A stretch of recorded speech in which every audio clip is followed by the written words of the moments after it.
Hello, and welcome to People of the Pod, brought to you by American Jewish Committee.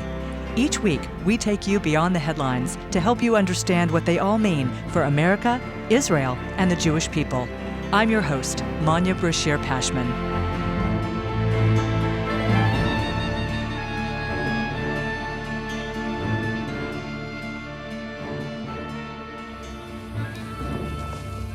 Where are you going? Home. فيشني روز انتهت. Finish, no more. אמא, זה מחבלים? אמא. אני לא יודעת. אין להם רובים. It's not safe. They will shoot you. Come with us. It's better for you. אמא, מה הוא רוצה? שנבוא איתם. بدك مي? Water for you, come. הוא ייתן לנו? We are not going with you.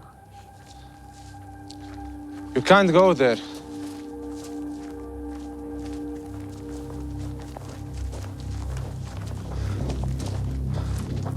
All your people dead. You come with us. You took already one child. I'm not coming with you.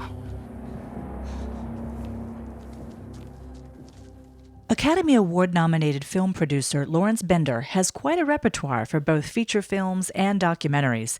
Pulp Fiction, Inglourious Basterds, Good Will Hunting, and Inconvenient Truth.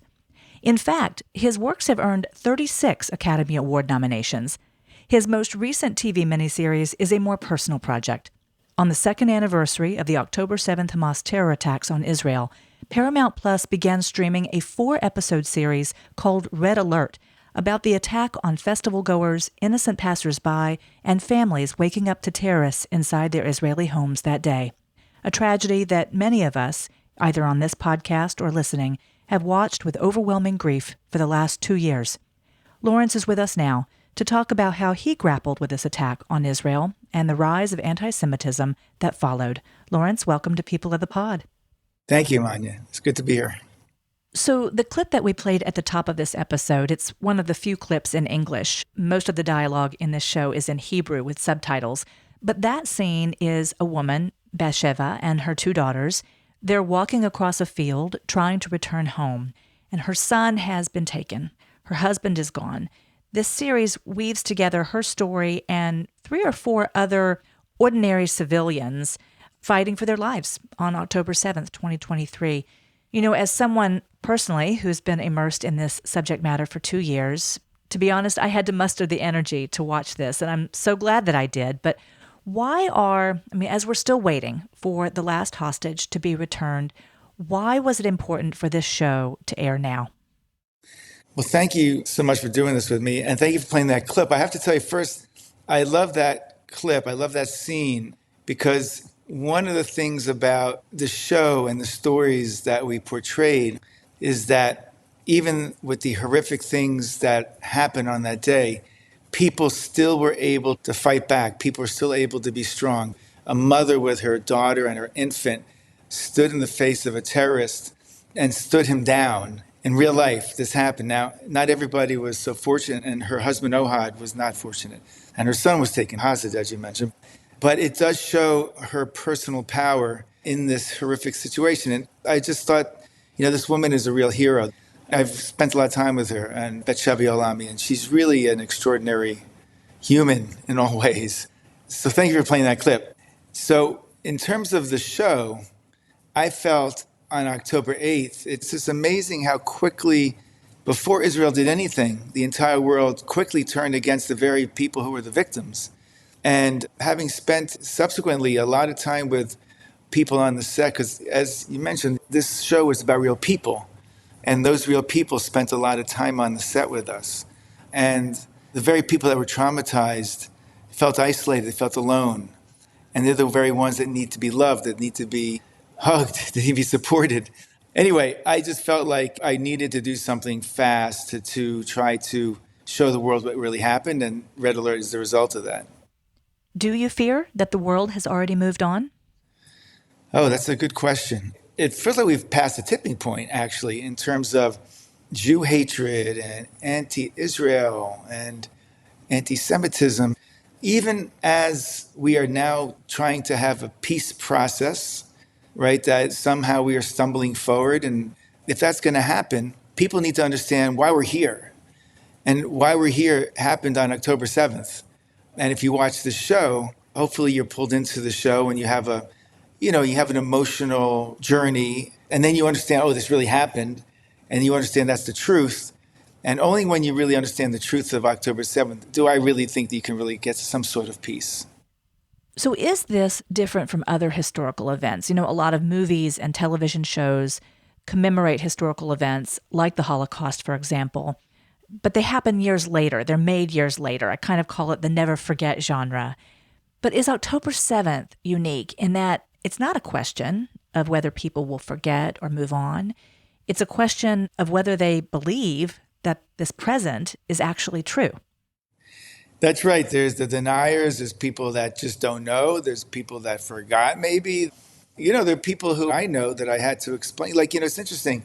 As an example, when you see the show and you see all these Hamas terrorists invading the kibbutz, and Ohad says to his wife, Batsheva, he whispers in her ear, I just saw about 20 terrorists.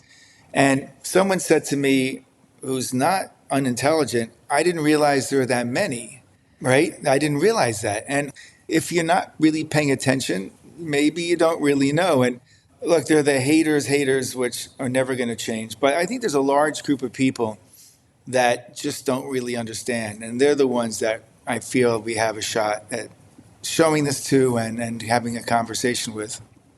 In fact, are you actually introducing or experimenting with a new genre of truth or facts in the face of fiction?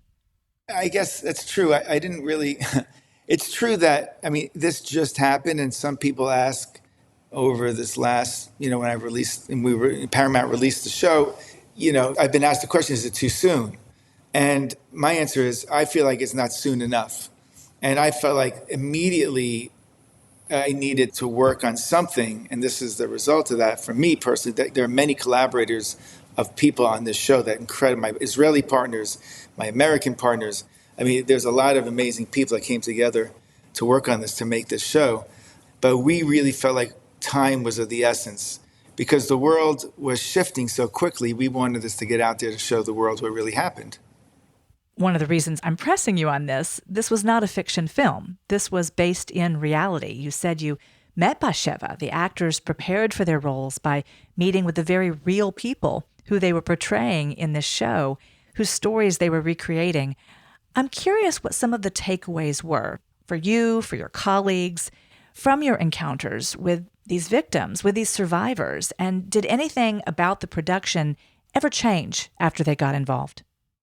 It was truly a life-changing experience for myself, but really for everyone involved. Of course, myself and my partner Kevin Brown and Jordana Rubin, and we were basically the only non-Israelis that were full-time producing the show.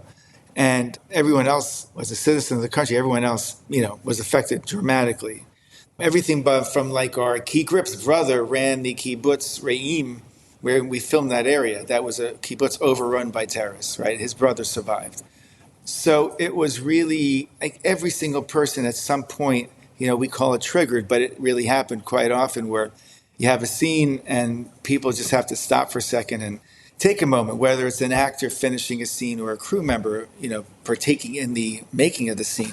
But lots of things happen. And I'll tell you one story which was, quite interesting. We're working at the Nova Festival scene, and one of the actresses, Moran, her niece was on vacation in Greece. And her niece told her, if a red-headed policewoman shows up on the set, she's the one who saved my life. And indeed, her name was Bat. She showed up, and we said, we need you to meet somebody. And we FaceTimed Moran's niece with Bat. And the young lady, she's in her early 20s, said, you're the one who saved my life. You're the one. I was hiding by your feet while you were firing. And we asked her, do you remember the people that you saved? And she said, I really only remember the people I didn't save. You really felt the pain that she is still at that point, a year and a half later, this is in April, May, suffering from what she went through.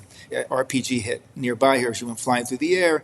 She had to have reconstructive surgery, on and on and on. It was obviously an extremely traumatic day for her. To, a moment where there's a woman on the set whose daughter was murdered.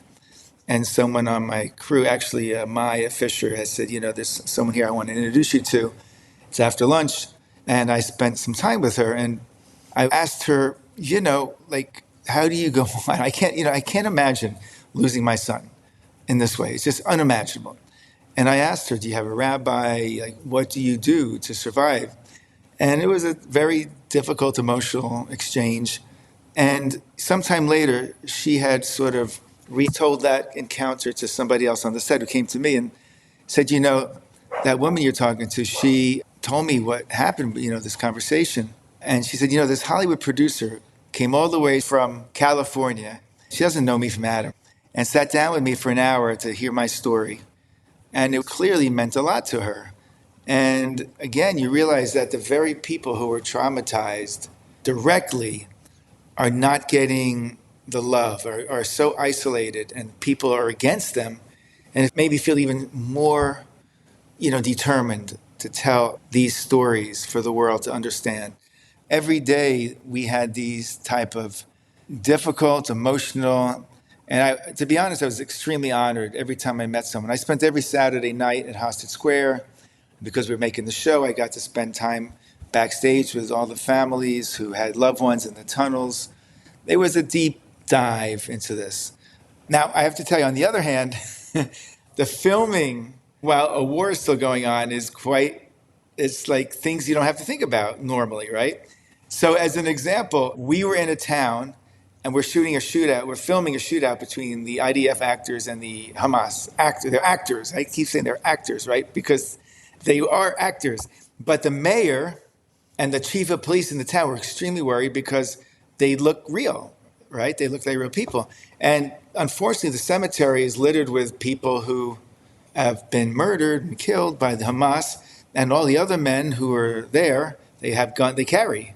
And if something's happening, they're going to run towards the problem. So he's worried, what if someone walks by or someone's up in a building and looks down and they see an actor who looks like Hamas, they're going to shoot him. So we literally had speakers every 10 yards, like all up and down the street, and every 15, 20 minutes saying, don't worry, this, in Hebrew, of course, this is a movie, everything's okay. We had a drone up in the air, never coming down on a tether, with a police officer, they're a full big screen watching in case someone walks down the street. We dressed up the Hamas actors as they're walking from the holding area to the area where they're filming. We put them in these kind of white hazmat-like suits so that they couldn't confuse them. And when they got done filming, we put them right back into these hazmat white suits and brought them back to the holding area. We all had to dress up, and we had to wear these very, very light blue shirts, the entire crew, so nobody looked like anything but a crew member. It was something, right? Wow, I did not even think about that. I mean, I knew that you had filmed on location in Israel, and I knew you had filmed during the war. In fact, I was going to explain to listeners who don't know, red alert is what Israelis call the sirens and the phone alerts when there are rockets being fired upon Israel, and they have time to seek shelter. I was going to ask you if you had been there during a red alert and had to seek shelter, but I didn't even think about the possibility of people confusing the filming with actual war activity. I imagine you were there during a red alert and did have to seek shelter, yes? So there's different types of alerts. In the South, we did shoot in it's called the Gaza envelope. We shot within less than a mile away from the Gaza border. So a scene that comes soon after the one that you showed, they're resting under a tree, and we are in the Gaza envelope. And this is a scene where they're running from the Hamas. They're running, their bare feet, and they're out of breath, and they stop under this tree that's hot and so forth. And you can hear just a mile away the war going on in Gaza. You hear the bombs and everything. And we weren't worried about we were going to be attacked, but it was eerie hearing a war go on. And we're filming a scene where they're running from that war, right? So it was dramatic. Every week or so, still at that point, the Hamas would lob a missile bomb into southern Israel, and an alert would go off. You have 15 seconds to get into. So we had to bring these portable concrete safe rooms with us so that crew at any given moment can run quickly into one of these concrete things. We couldn't always do it, so there's always this conversation. And by the way, it costs a lot of money, so everything, you're always carrying these things. There's a lot of planning that went on. But I have to tell you, as an American showing up in Israel for the first time after October 7th, I wasn't used to these alarms going off. So we were fortunate that while we were filming in the South, no missiles were lobbed at us. However, my first day there, I'm in a meeting on the 8th floor. It was a Friday morning. I got in there on a Thursday evening. 10 o'clock in the morning, the alarm goes off. Boo!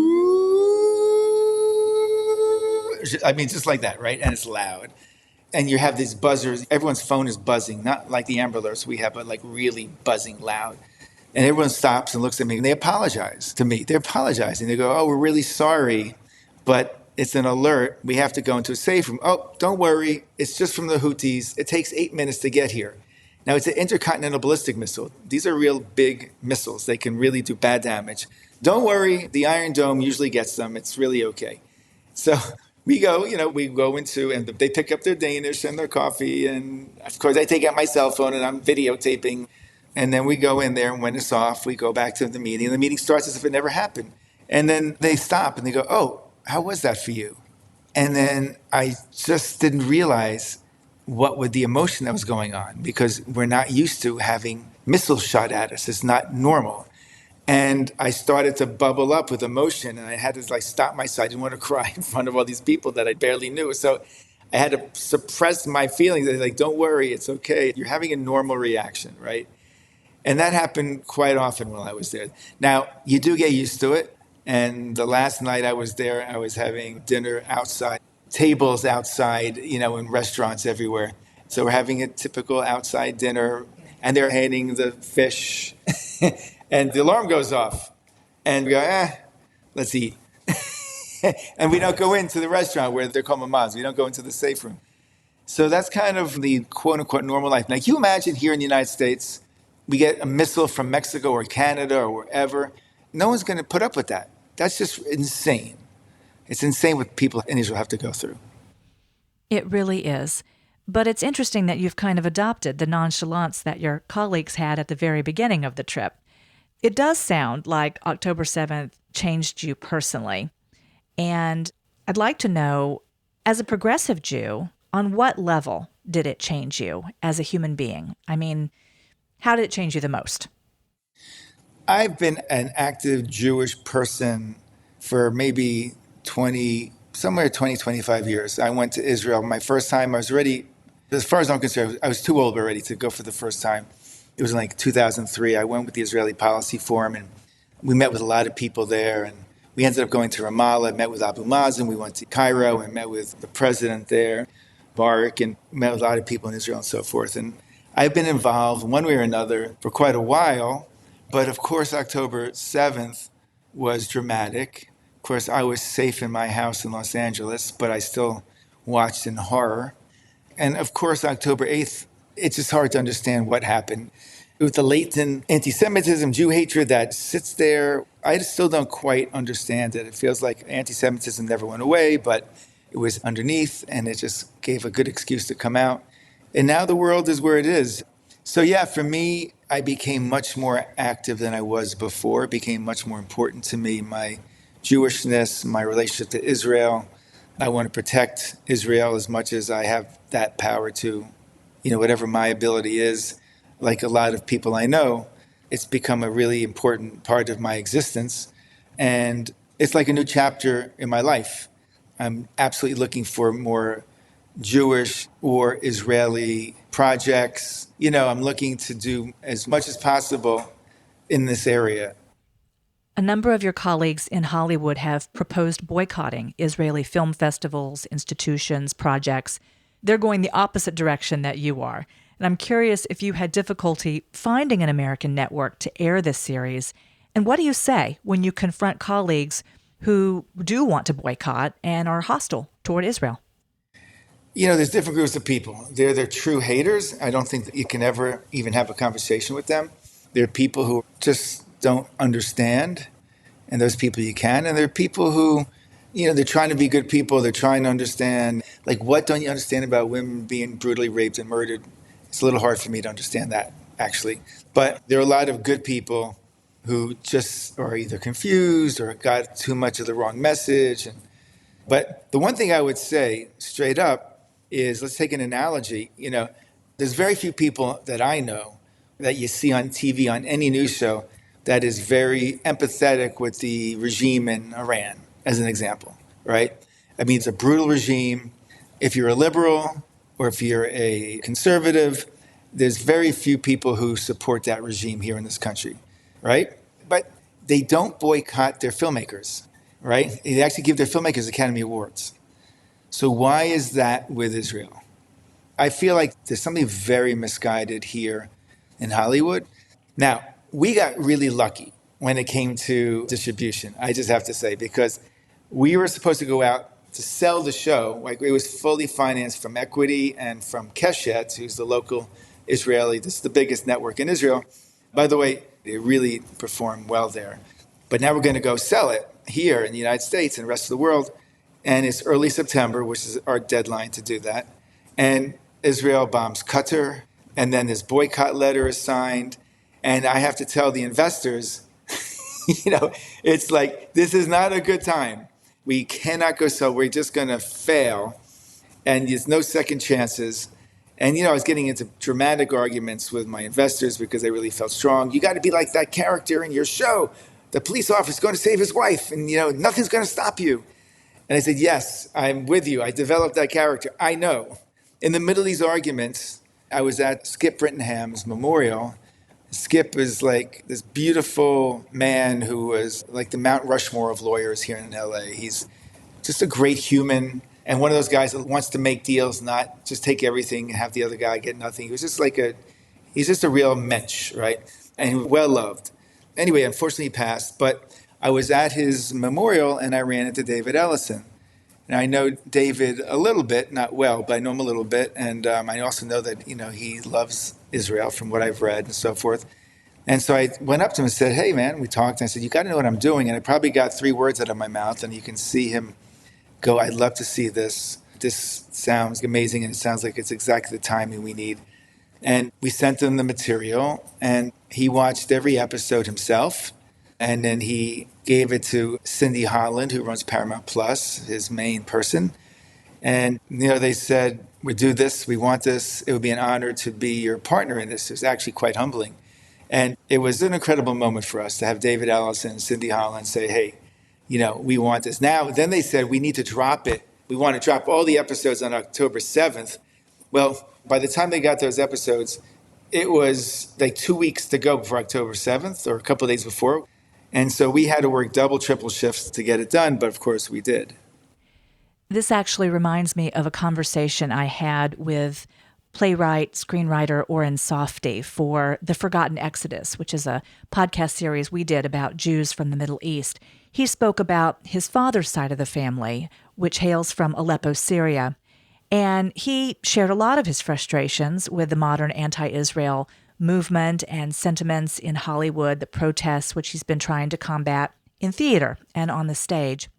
And he actually said that investors had pulled out of a film project about Israel when tensions flared. So it's interesting to hear your investors took the opposite approach. But he told me in our conversations, that being Jewish is about stepping up. That's how he sees it. It's about stepping up. And I'm curious if that rings true to you. And do you feel like this series and your plans to do more, is that your way of stepping up? That's beautiful. And I'm so glad to hear you recount that story with him. I'd love to talk to him about that. I feel like without really understanding that, it's built into me genetically, right? My grandparents, as far as you go back, my family is Jewish, right? From Romania, from Hungary, from Minsk, Belarus. So it's the way that you're brought up as a Jew. It's just always been a part of our lives. And we're pretty much taught that. That's part of being Jewish, right? So, I've always felt like it's important for me. Now, I tell you, it's interesting. Now, I think about it as we're talking. So in the 90s, when I was getting started, and I was actually doing pretty well, this one year I had Good Will Hunting and Jackie Brown and A Price Above Rubies, those three movies, and things were going well, but I felt like something was missing in my life. And then we screened Good Will Hunting at Camp David in 1998. And it was an amazing moment. And that was like one of these light bulb moments for me. You know, I met the president and Mrs. Clinton and Madeleine Albright, Secretary of State, and Secretary of Defense, Sandy Berger, and the Chief of Staff, and Senate Majority Leader, and on, right? They're all there. And it was Matt Damon, Ben Affleck, Gus Van Sant, and Robin Williams, et cetera, right? And I felt like these guys are making a difference. And that's what was missing in my life. And so since 1998, I've been always looking for ways that and that becomes like a more of a fulfilling way of living, right, for myself. So yes, I would answer that. That's a long way to get to yes. Wow, Camp David. That's awesome. Lawrence, thank you so much for joining us and for talking about the impetus behind this series. I encourage everyone to take some time, brace yourself emotionally, but do sit down and watch Red Alert. It is really quite worthwhile. Thank you so much. Thank you. If you missed last week's episode, be sure to tune in for my conversation with AJC colleague Dr. Alexandra Herzog, the granddaughter of Chaim Herzog, Israel's Irish-born sixth president. She shared how an attempt by Dublin officials to strip her grandfather's name from a community park illustrates how criticism of Israel can veer into an effort to erase Jewish memory. As I mentioned in my conversation with Lawrence, it took some degree of wherewithal to watch Red Alert, as we've spent the last 2 years on this podcast speaking with the families of hostages, former hostages themselves, and survivors of the October 7th massacre. I've wanted nothing more than to make sure their voices are heard. We end this week's episode with the voice of Orna Nutra. Orna recently spoke at the AJC Long Island meeting shortly after the return of her son's remains more than 2 years after his death. Her remarks are followed by a word from AJC Long Island director Eric Post. When Omer was taken, our world collapsed. But something else happened too. People stood up. People showed up. And many of you here showed up. This community, the broader Long Island Jewish community, AJC, our friends, colleagues, neighbors, complete strangers carried us. You wrote, you marched, you advocated, you pressured, you called, you consoled, and refused to let the world look away. To our personal friends and honorees here tonight, Veronica, Lori, and Michael, your leadership has not been symbolic. It has been practical, steady, and deeply felt by our family. Like you said, Veronica, on the first days when we were barely understanding what was going on, you connected us to Senator Schumer's office. And Michael, you helped us write a letter to the White House on October 8th. And that was the first sign from hostage families that the White House received. We know that Secretary Blinken had the letter in his hands on October 8th, indicating that Omer was probably a hostage. And AJC as an organization, beyond your many actions and advocacy, I want to specifically acknowledge your DC team. It was mentioned here tonight. Throughout our many, many, many visits to Capitol Hill, AJC professionals were instrumental. They arranged meetings, they walked us through endless hallways, opened doors, prepared us, and stood beside us, and they're still doing that for us, and we will see them this week.